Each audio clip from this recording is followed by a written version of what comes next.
आज शराब घोटाले में दिल्ली के मुख्यमंत्री अरविंद केजरीवाल को उनकी गिरफ्तारी के लगभग 6 महीने के बाद सुप्रीम कोर्ट से सीबीआई के मामले में भी जमानत मिल गई है और अब वो जेल से बाहर आ गए हैं। अरविंद केजरीवाल भारत के पहले ऐसे नेता हैं जो मुख्यमंत्री के पद पर रहते हुए जेल गए थे और आज मुख्यमंत्री के पद पर रहते हुए ही वो जमानत पर जेल से बाहर भी आ गए हैं। केजरीवाल पहले कहते थे कि उनके खून का एक एक कतरा दिल्ली के लोगों के लिए है, लेकिन आज जेल से बाहर आने के बाद वो एक अलग अवतार में नजर आए। आज जेल से बाहर आने के बाद उन्होंने कहा कि उनके खून का एक एक कतरा भारत के लोगों के लिए है और ऐसा लगता है कि आज वो जेल से एक राष्ट्रीय नेता बनकर निकले हैं। और उन्होंने ये भी कहा कि मैं सच्चा था, मैं सही था, इसलिए भगवान ने मेरा साथ दिया। और जेल से बाहर आने के बाद उनकी ताकत अब 100 गुना बढ़ गई है। आप भी देखिए जब वो जेल से बाहर आए कैसे शानदार उनका स्वागत हुआ और कैसे इतनी बड़ी सी गाड़ी में जिसे फूलों से सजाया हुआ था, उन्हें बाहर जब वो आए तो उन्होंने ये छोटा सा रोड शो किया और क्या कहा अब देखिए। मेरे जिंदगी का एक एक पल, मेरे शरीर का एक एक कतरा, मेरे खून का एक एक कतरा देश के लिए समर्पित है। मैंने जिंदगी में बहुत संघर्ष किया है, बहुत बड़े संघर्ष किए, जिंदगी में बहुत मुसीबतें झेली है, लेकिन हर कदम पे भगवान ने मेरा साथ दिया। ऊपर वाले ने मेरा साथ दिया। क्यों? क्योंकि मैं सच्चा था, मैं सही था, इसलिए भगवान ने मेरा साथ दिया। इन लोगों ने मुझे जेल में डाल दिया। इन लोगों को लगा कि केजरीवाल को जेल में डाल देंगे तो केजरीवाल के हौसले टूट जाएंगे। आज मैं आपको कहना चाहता हूं, मैं जेल से बाहर आया हूं, मेरे हौसले 100 गुना ज्यादा बढ़ गए हैं।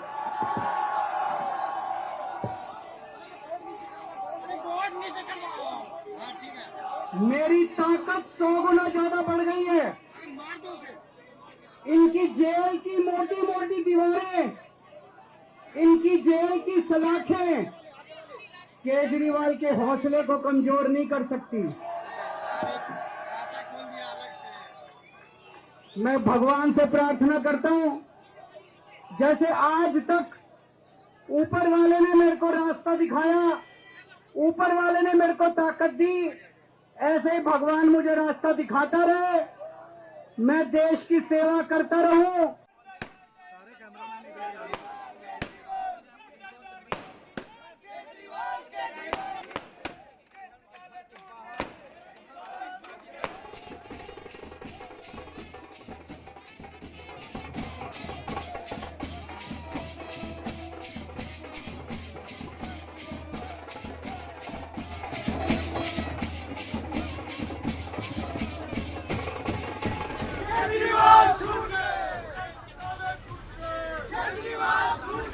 देश के अंदर कुछ लोग, कुछ राष्ट्र विरोधी ताकतें देश को अंदर से कमजोर करने की कोशिश कर रही हैं,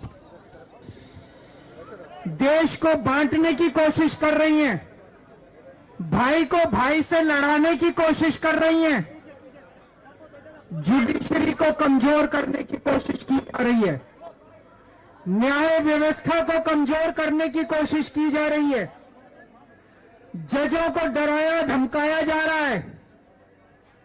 आज देश के अंदर इलेक्शन कमीशन को कमजोर करने की कोशिश की जा रही है, ईडी पे कब्जा किया जा रहा है, सीबीआई पे कब्जा किया जा रहा है। देश को अंदर से कमजोर करने की कुछ राष्ट्र विरोधी ताकतें कोशिश कर रही हैं। हमें इसका मुकाबला करना है दोस्तों।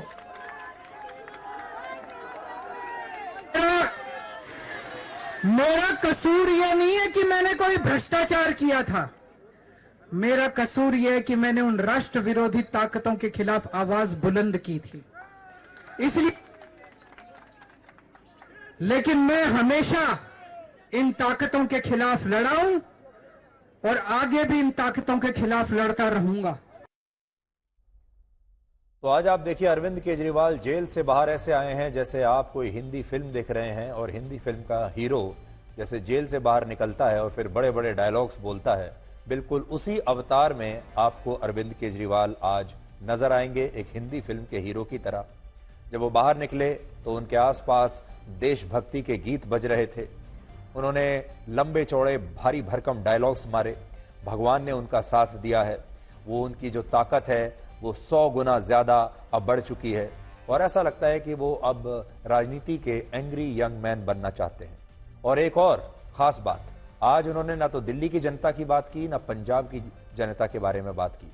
अब वो देश के बारे में बात कर रहे हैं, अब वो राष्ट्र के बारे में बात कर रहे हैं और बिल्कुल उनका जो पूरा टोन है वो ऐसा है जैसे अब वो बहुत बड़े राष्ट्रीय नेता बन चुके हैं। एक और बात उन्होंने कही और उन्होंने कहा कि जजों को डराया धमकाया जा रहा है, लेकिन उन्हें यह भी सोचना चाहिए कि अगर वाकई जज डरे हुए होते तो फिर उन्हें यह जमानत कैसे मिलती। सुप्रीम कोर्ट ने अगर उन्हें यह जमानत दी है, इसका मतलब यह है कि जजों को ना तो डराया गया है और ना जज डरे हुए हैं, ना ही जुडिशरी डरी हुई है। हमारी न्यायपालिका स्वतंत्र है, इसीलिए तो उन्हें यह बेल मिल पाई है। यह भी तो उन्हें सोचना पड़ेगा। आज से सिर्फ 4 दिन पहले 9 सितंबर को अरविंद केजरीवाल की सरकार ने यह ऐलान किया था कि 1 जनवरी 2025 तक दिल्ली में पटाखों की बिक्री पर पूरी तरह से प्रतिबंध होगा और प्रदूषण के कारण इस बार भी दिल्ली के लोग दिवाली के त्योहार पर पटाखे नहीं जला पाएंगे। लेकिन आज जब अरविंद केजरीवाल जेल से बाहर आए तो यह प्रतिबंध एक दिन में ही हट गया, टूट गया। आम आदमी पार्टी के तमाम कार्यकर्ता और समर्थक दिल्ली की सड़कों पर पटाखे फोड़ रहे थे और केजरीवाल की जमानत का जश्न मना रहे थे। और इससे आपको यह पता चलता है कि सारे नियम और कानून असल में आम जनता के लिए होते हैं और सारा प्रदूषण सिर्फ दिवाली पर पटाखे फोड़ने से ही होता है।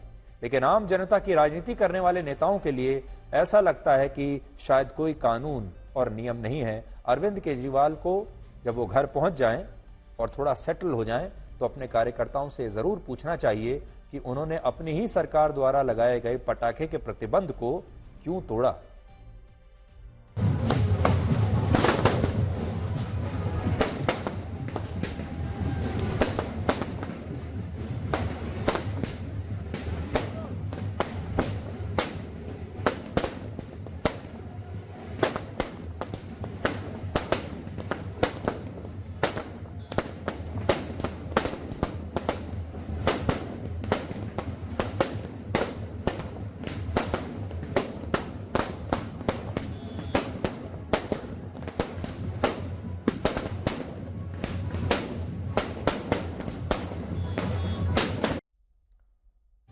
थोड़ी देर के लिए आपको ऐसा लग रहा होगा जैसे मैंने पिछली साल या कुछ वर्ष पहले, पिछले साल का भी नहीं कह सकते आप क्योंकि अब तो पटाखे दिवाली पर जलाने की इजाजत नहीं है, शायद आज से 8-10 साल पहले जैसे पटाखे दिवाली पर जलाए जाते थे, आपको ऐसा लगेगा शायद मैंने 5-10 साल पुराना ये तस्वीर और ये वीडियो निकाला है। लेकिन ये वीडियो पुराने जमाने की दिवाली का नहीं है, ये आज का है।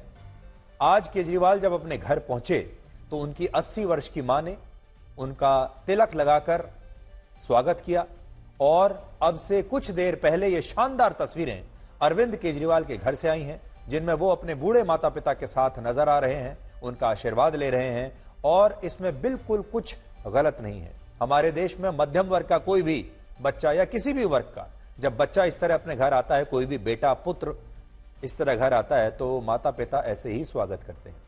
लेकिन याद कीजिए जब इसी तरह की तस्वीरें प्रधानमंत्री मोदी की उनकी मां के साथ आया करती थी तो केजरीवाल इसे दिखावा बताते थे और कहते थे कि ये सब कुछ फोटोशूट पब्लिसिटी के लिए हो रहा है, विज्ञापन के लिए हो रहा है। जब ये तस्वीरें प्रधानमंत्री मोदी की अपनी मां के साथ आती थीं तो अरविंद केजरीवाल उनका मजाक उड़ाया करते थे। लेकिन आज उनके घर से क्या तस्वीरें आई हैं, जरा देखिए।